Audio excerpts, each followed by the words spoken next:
Hello everyone, मैं हूँ रोहित। आज हम बात करने वाले हैं कि सिविल मामले में आखिर सिविल कोर्ट में केस कैसे दायर किया जाता है और एक फाइनल जजमेंट तक की क्या प्रक्रिया होती है सिविल कोर्ट में। उसी के बारे में आज इस वीडियो के माध्यम से आपको बताने वाला हूँ। तो चलिए शुरू करते हैं। सीपीसी यानी कि सिविल प्रक्रिया संहिता में सिविल केस दायर करने से लेकर final judgement, first appeal, second appeal और पुनर्विलोकन तक की प्रक्रिया के बारे में बताया गया है। कोर्ट में किसी भी केस के दायर होने का कारण होता है दो पक्षों के बीच विवाद। ठीक है। सीपीसी के आदेश 1 के तहत हर केस में दो पक्षकार होते हैं। पहला पक्षकार जो पीड़ित होता है उसे वादी यानी कि प्लेंटिफ कहा जाता है, और वादी के द्वारा जिस व्यक्ति के खिलाफ केस दायर किया जाता है उसे प्रतिवादी यानी कि डिफेंडेंट कहा जाता है। एक उदाहरण से आपको समझाता हूं मैं। व्यक्ति ए और व्यक्ति बी है। व्यक्ति बी ने व्यक्ति ए के मकान पर जबरन कब्जा कर रखा है।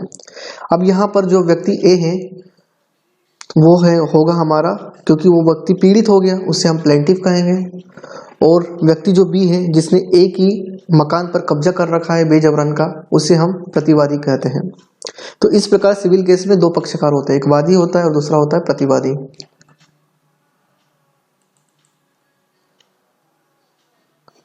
सीपीसी के आदेश 3 के तहत दो पार्टीज या दो पक्षकारों के बीच हुए सिविल विवादों के निपटारे के लिए पीड़ित व्यक्ति अर्थात वादी को रिलीफ के लिए अधिवक्ता के जरिए सिविल कोर्ट में केस दायर कराना होता है। एक अधिवक्ता वादी की तरफ से कोर्ट में केस से संबंधित सभी कार्यवाही करता है। सबसे पहले वादी आदेश 3 नियम 4 के तहत वकालतनामे पर हस्ताक्षर करके अपनी ओर से किसी अधिवक्ता को केस दायर करने और केस लड़ने के लिए विधिक रूप से अधिकृत करता है। वकालतनामा तैयार हो जाने के बाद अब अधिवक्ता वादी की ओर से केस दायर करने, उस केस को लड़ने के लिए अधिकृत हो जाता है। केस दायर करने के लिए लिखित दस्तावेज तैयार करने होते हैं, जिसको हम वादपत्र कहा जाता है। वादपत्र कहते हैं। वादपत्र के द्वारा ही किसी केस की शुरुआत होती है। क्या होता है कि जैसे मान लीजिए ए अब पीड़ित है, अब वो क्या करेगा, किसी अधिवक्ता के द्वारा अपना जो केस है वो अधिवक्ता के द्वारा लड़ेगा केस में। तो जो अधिवक्ता रहेगा एक वकालतनामे पर जो भी उस व्यक्ति से संबंधित है उसका नाम, पता, सारी चीजें लिखेगा और उस वादी के हस्ताक्षर करेगा। ठीक है। वादी के हस्ताक्षर कराने के बाद से वो केस जो अधिवक्ता है उसका केस लड़ने के लिए और केस दायर करने के लिए वह अधिकृत हो जाता है। सीपीसी की धारा 26 और आदेश 7 वादपत्र का प्रावधान करता है। सीपीसी की आदेश 7 नियम 1 के तहत वादपत्र कैसे लिखा जाए यह सारी चीजें बताती है। आदेश 7 नियम 1 के तहत वादी के वादपत्र में निम्नलिखित बातें होनी चाहिए। पहला, उस न्यायालय का नाम जिसमें केस दायर करना है। दूसरा, वादी का पूरा नाम, उसके पिता का नाम और वो कहाँ रहता है उसका पूरा पता। तीसरा, प्रतिवादी का पूरा नाम, उसके पिता का नाम और उसका पता। चौथा, केस दायर करने की आवश्यकता का विवरण, कि आखिर केस दायर करने की आवश्यकता क्या है उसका पूरा विवरण आपको लिखना होगा। पांचवा, केस के वे सभी तथ्य जिनसे केस करने का कारण, विवाद की शुरुआत कब हुई, विवाद कहाँ उत्पन्न हुआ, कैसे उत्पन्न हुआ, किस स्थान पर उत्पन्न हुआ, वे सारे तथ्य आपको वादपत्र में लिखने होंगे। छठा, उन तथ्यों को लिखा जाना जो कि न्यायालय को अधिकारिता है कि वह उस केस को सुन सके। सातवां, न्यायालय का शुल्क लिखा होगा, या आपको शुल्क जो भी है वो लिखना होगा, कितना शुल्क लग रहा है। आठवां, उन रिलीफ को भी लिखा जाना जिनके लिए वादी दावा करता है, आखिर उसको वादी को कौन कौन सी रिलीफ चाहिए वो सारी चीजें लिखेगा। नौवां, केस तथ्यों के दावे के सत्यापन का विवरण।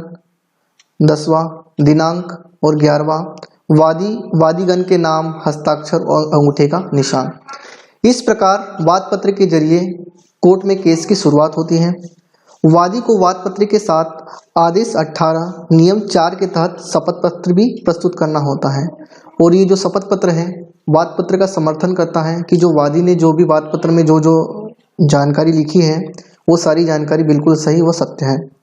यदि विवाद किसी भूमि, मकान या स्थान का है और प्रतिवादी उस विवाद की जगह पर कोई निर्माण कर रहा है, या वादी चाहता है कि प्रतिवादी ऐसा कोई कार्य ना करे, अर्थात विवादित जगह पर जिस स्थिति विवाद से पहले जैसी थी उसी तरह कायम रहे, इसके लिए वादी वादपत्र के साथ आदेश 39 नियम 1 व 2 के तहत अस्थायी निषेध आज्ञा का आवेदन भी कर सकता है। इसका मतलब ये हुआ कि मान लीजिए वो जो पक्षकार बी ने ए की जमीन पर बेजबरन कब्जा कर रखा, अब कब्जा तो कर लिया, उसके साथ ही वो उस पर कोई निर्माण कार्य कर रहा है। अब वादी ये चाहता है कि वो ऐसा निर्माण कार्य ना करें, उसको रोक दे, तो इसके साथ वो वादपत्र के साथ आदेश 39 नियम 1 के तहत अस्थायी निषेधाज्ञा का आवेदन भी कर सकता है कि ऐसा ना करें। वादपत्र, शपथ पत्र और आदेश 39 नियम 1 व 2 का आवेदन तैयार हो जाने के बाद आदेश 4 नियम 1 के तहत वादपत्र जो है कोर्ट में प्रस्तुत किया जाता है। यदि न्यायाधीश को लगता है कि वादी ने केस दायर करने की शर्तों को पूरा नहीं किया है, यदि न्यायाधीश को ऐसा लगता है कि जो भी केस की जो शर्तें हैं उसको पूरा नहीं किया है, तो न्यायाधीश क्या करेगा, आदेश 7 नियम 11 के तहत वादपत्र को नामंजूर कर देता है, उसको कैंसिल कर देता है। यदि वादी ने सभी शर्तों को पूरा कर दिया है तो न्यायाधीश यानी कि जो जज है वो आदेश 7 नियम 9 के तहत उसके वादपत्र को स्वीकार कर लेता है, एडमिट कर लेता है। वादपत्र स्वीकार हो जाने के बाद कोर्ट द्वारा आदेश 4 नियम 2 के तहत कोर्ट के रिकॉर्ड में केस दर्ज कर लिया जाता है और केस का नंबर जारी कर दिया जाता है। आजकल क्या होता है, जब कोर्ट केस में दायर किया जाता है तो सारी चीज़ें ऑनलाइन हो गई है, उसका जो कोर्ट का जो रिकॉर्ड है उसमें केस दर्ज कर लिया जाएगा और आपको एक नंबर दे दिया जाएगा। ठीक है, तो आप ऑनलाइन किसी भी माध्यम से आप उस केस को, आपका जो भी केस कहाँ तक पहुँचा है, सारी चीज़ों को आप देख सकते हो। कोर्ट में केस दायर हो जाने के बाद सीपीसी की धारा 27, 28, 29 और आदेश 5 नियम 9 के तहत प्रतिवादी को समन भेजा जाता है। अब समन क्या होता है, तो समन एक ऐसा दस्तावेज होता है जिसमें प्रतिवादी के खिलाफ केस दायर होने का विवरण और कोर्ट में हाजिर होने की तारीख लिखी होती है, जिससे प्रतिवादी कोर्ट में हाजिर होकर अपने खिलाफ दायर किए गए केस का जवाब दे सकें। अब मान लीजिए ए ने बी के खिलाफ केस दायर कर दिया। अब ए जो है बी को समन भेजेगा या कोर्ट के माध्यम से समन भेजा जाएगा। अब ये जो समन होगा वो प्रतिवादी को बुलावा पत्र होता है कि आप आइए, आपने इस पे बेजबरन कब्जा क्यों कर रखा है, सारी चीज़ें लिखी होगी। ठीक है, और कोर्ट में तारीख भी लिखी होगी कि आपको कब आना है। समन मिलने के बाद जब प्रतिवादी कोर्ट में हाजिर नहीं होता है तो आदेश 9 नियम 6 के तहत प्रतिवादी को एक पक्षी यानी कि एक्स पार्टी कर दिया जाता है।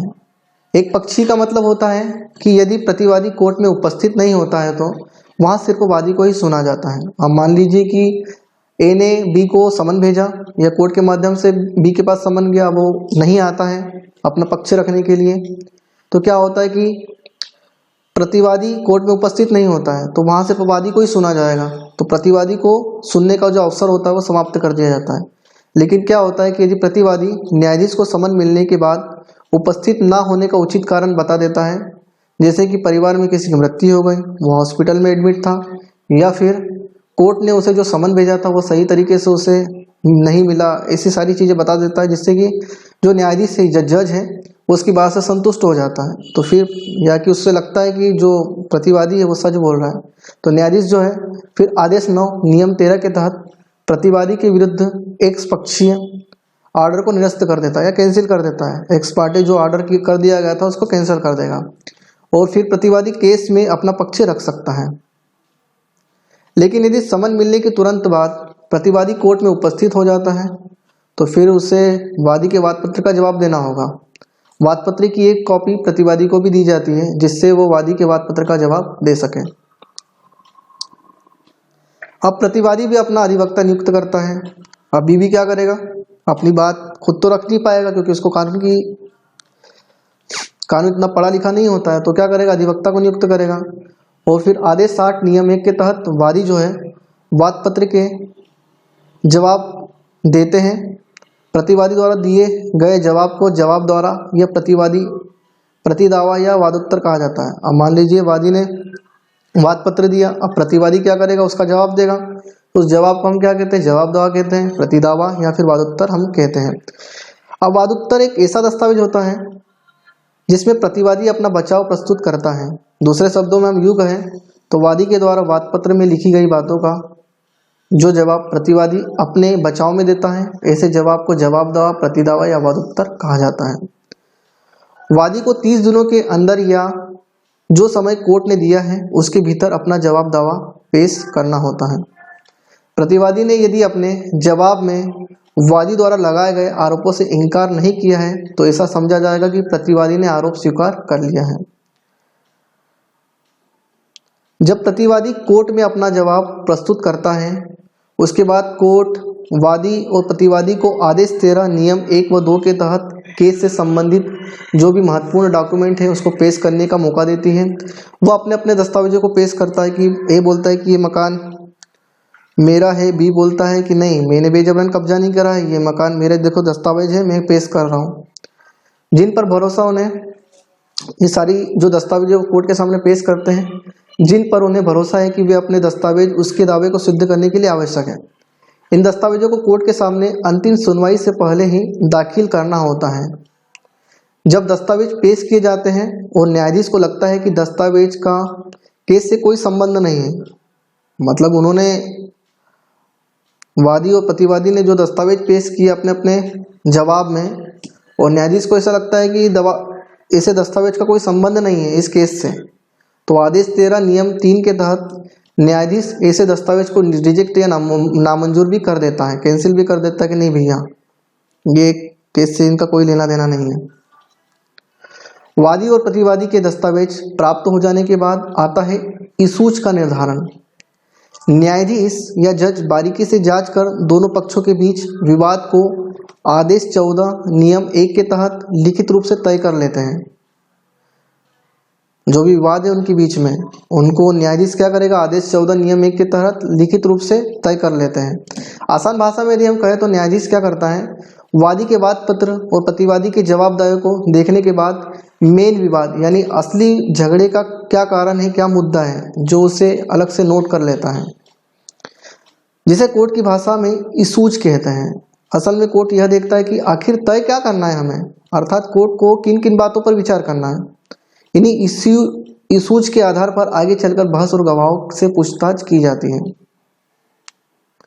इन सभी कार्रवाइयों के दौरान यदि वादी के अधिवक्ता को वाद पत्र में और प्रतिवादी के अधिवक्ता को जवाब दावे में कोई चीज़ लिखना रह गई है या कोई बात गलत लिखी गई हो तो उस बात को सुधारना हो तो अधिवक्ता, मान लीजिए कि वादी के अधिवक्ता ने अपने वाद पत्र में या प्रतिवादी के अधिवक्ता ने अपने जवाब दावे में कोई ऐसी बात लिख दी गई है जिसको नहीं लिखना चाहिए या ऐसी छूट गई हो जो बात जिसे लिखना चाहिए, तो फिर उनके अधिवक्ता क्या करेंगे, आदेश 6 नियम 17 के तहत अपने वाद पत्र या अपने जवाब दावे में कोई सुधार भी कर सकते हैं। यदि वादी और प्रतिवादी या उनके अधिवक्ता किन्हीं कारणों से पेशी के दिन कोर्ट में उपस्थित ना हो सके तो आदेश 17 नियम 1 के तहत हाजिरी माफी का आवेदन लगा सकते हैं और अगली पेशी की सुनवाई का निवेदन कर सकते हैं कि साहब हम इस तारीख को नहीं आ सकते, आप हमें अगली पेशी की तारीख दें।